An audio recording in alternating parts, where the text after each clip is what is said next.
انکشاف کیا کہ جہاں وہ ڈپریشن کا شکار ہیں وہیں وہ شدید اوبیسو کمپلیکسو ڈس آرڈر کا شکار ہیں جس کو OCD کہا جاتا ہے۔ انہوں نے کہا کہ اسی ڈس آرڈر کی وجہ سے جب ان کے گھر پہ مہمان آتے ہیں تو وہ ان کے ساتھ انتہائی سخت رویہ اپناتی ہیں۔ ان کا کہنا تھا کہ پاکستان جیسے سماج میں خواتین کی چھوٹی چھوٹی باتوں کو نوٹ کیا جاتا ہے، یہاں تک کہ بطور خاتون ان پر اعتراض کیا جاتا ہے۔ انہوں نے کہا کہ ان کے مطابق فیمنزم اور ملازمتیں کرنے والی خواتین جو ہیں وہ تو جسٹ ایک بہانہ ہے، عورتوں پر چھوٹی چھوٹی بات کے اوپر تنقید کیا جاتا ہے، یعنی عورتوں کو جج کیا جاتا ہے۔ انہوں نے مثال دی کہ ایک مرتبہ وہ کسی پروگرام میں شرکت کے لیے گئیں اور وہاں پر انہوں نے کسی اسلامک ٹاپک کے اوپر بات کرنا شروع کر دی، لیکن ان کے بازو کے اوپر ایک ٹیٹو تھا جو نظر آ رہا تھا اور لوگوں نے ان کے اوپر شدید تنقید کرنا شروع کر دی، اور لوگوں نے یہ کہنا شروع کر دیا کہ خود تو تم نے ٹیٹو بنایا ہوا ہے اور تم اسلام کے اوپر بات کر رہی ہو۔ تو میں آپ کو بتا دوں کہ یہاں پر صحیفہ آپ غلط ہیں، لوگ صحیح ہیں، وہ اس لیے کہ obviously جب آپ اسلام کے ٹاپک پہ بات کریں گے تو آپ کو پھر اس طرح سے ہونا بھی پڑے گا۔ ٹھیک ہے جی، آپ پوری طرح سے نہیں ہو سکتے۔ اس میں کچھ حد تک میں صحیفہ کو اس لیے بھی سپورٹ کرتی ہوں کہ obviously اسلام میں دیکھیں ٹیٹو حرام ہے، تو لوگوں نے اس پہ بات کی ہوگی، آپ کو اچھا نہیں لگا ہوگا، لیکن یہ بھی تو دیکھیں کہ اگر کوئی انسان گناہ میں مبتلا ہے یا کوئی ایک دو غلط حرکت کر رہا ہے اور پھر وہ اسلام کے اوپر بات کر رہے ہیں تو ایٹ لیسٹ آپ اسے بات کرنے دیں، لیکن ساتھ میں آپ اس کی اصلاح کر دیں، اسے بتا دیں کہ یہ چیز غلط ہے، آپ اس طرح نہ کریں۔ لیکن ہمارے لوگ جو ہیں وہ بلیک اینڈ وائٹ کے بیچ میں رہتے ہیں کہ یا تو پورا وہ جو ہے نا آپ کے سامنے ولی اللہ بن کے آ جائے، اس کے اندر کوئی کمی کوتاہی یا خرابی نہ ہو، اور دوسری طرف جو ہے وہ لوگ کہتے ہیں کہ جناب ذرا سی بھی بات ہو گئی تو ہم نے اس کو جج کرنا ہے۔ بہرحال صحیفہ جبار کے مطابق انہوں نے کہا کہ ان کے شوہر جو ہیں وہ کینیڈا میں رہتے ہیں اور وہ ان کے غم میں کمزور ہوتی چلی جا رہی ہیں۔ ایک اور سوال کے جواب میں انہوں نے اعتراف کیا کہ اب ان میں بچپن والی کوئی بھی اچھی عادتیں نہیں رہ گئیں، اور انہوں نے کہا کہ یہ جو OCD کی بیماری ہوتی ہے بیسیکلی اس میں کیا ہوتا ہے کہ انسان ایک عجیب سے ہیجان میں رہتا ہے ہر وقت، اور آپ نے اکثر ایسے لوگوں کو دیکھا ہوگا جو کسی سے ہاتھ بھی ملاتے ہیں تو بار بار ہاتھ دھونا شروع کر دیتے ہیں، عجیب عجیب سی حرکتیں کرنا شروع کر دیتے ہیں۔ انہوں نے کہا کہ اسی بیماری کی وجہ سے وہ انتہا درجے کی صفائی پسند ہو گئی ہیں، اس لیے جب ان کے گھر پہ مہمان آتے ہیں تو وہ ان کے ساتھ سخت رویہ اپناتی ہیں۔ ان کا کہنا تھا کہ اس بیماری کا شکار ہونے کی وجہ سے وہ ایکسٹرا صفائی پسند ہو گئی ہیں، جس کی وجہ سے انہوں نے اپنے گھر میں کوئی ملازم بھی نہیں رکھا ہوا، اور انہوں نے کہا کہ جب کوئی بڑی عمر کی خاتون یا کوئی بزرگ خاتون ان کے گھر پہ مہمان بن کے کیوں نہ آئیں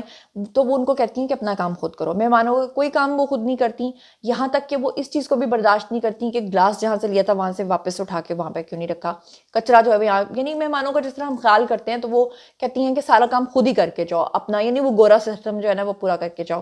انہوں نے اعتراف کیا کہ ان کی مذکورہ عادت بہت ہی بری ہے لیکن وہ مجبور ہیں کیونکہ وہ ایسی بن چکی ہیں اور وہ شدید قسم کے OCD کا شکار ہیں۔ اور انہوں نے آپ کو بتاتی چلوں کہ یہ جو طبی بیماری ہے اس کی پیچیدگی میں مبتلا ہونے کی وجہ سے انسان کی زندگی جو ہے وہ ایک عجیب سا ہیجان کا شکار ہو جاتی ہے،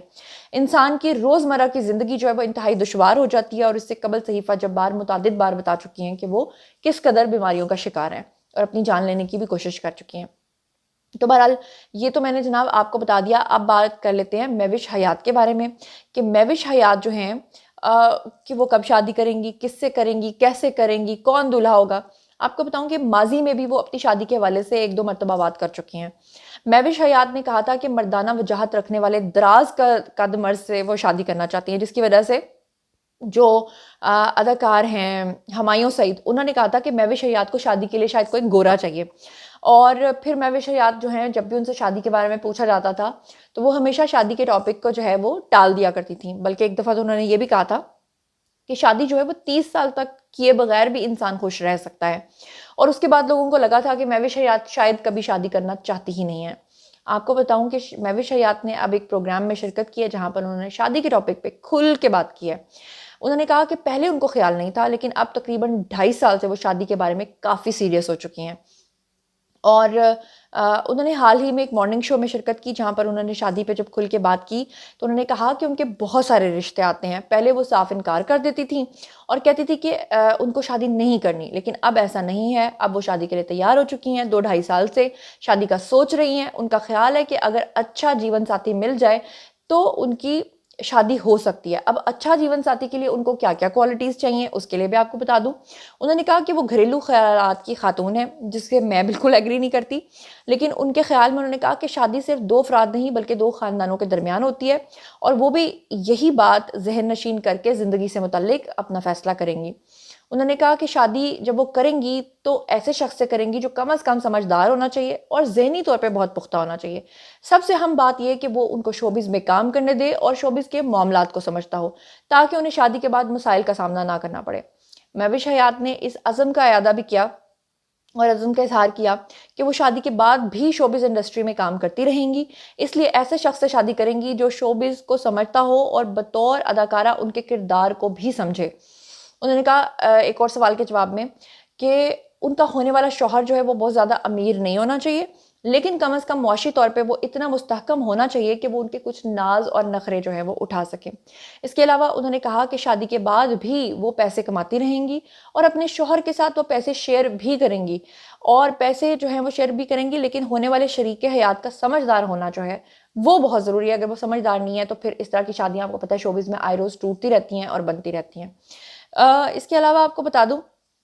کہ مہوش حیات جو ہیں وہ پچھلے 2.5 سال سے کوشش کر رہی ہیں، لیکن ان کو ابھی تک ایسا شخص نہیں مل سکا جو ان کو شوبز میں کھلی چھوٹ دے دے،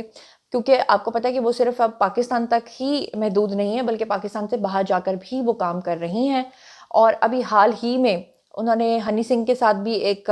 گانا جو ہے اس میں ماڈلنگ کیا اور کافی زیادہ بولڈ لباس پہنا ہے. بتاتی چلوں کہ اداکارہ مہوش حیات جو ہے وہ کئی سالوں سے فلم انڈسٹری اور پاکستانی انڈسٹری کا حصہ ہیں، کافی زیادہ بولڈ ہیں، شاید اسی وجہ سے ابھی تک وہ شادی کر نہیں پا رہی تھیں یا ہو نہیں پا رہی تھی. بہرحال یہ تھیں آج کی دونوں خبریں. باری ہے جی آپ لوگوں کی، آئی کامنٹ سیکشن میں اور بتائیے کہ آپ ان تمام چیزوں کے بارے میں کیا سوچتے سمجھتے ہیں. جو کچھ بھی آپ سوچتے سمجھتے ہیں شیئر کیجیے، تسلی جواب دوں گی. اپنا بہت بہت خیال رکھیے گا. اللہ نگہبان.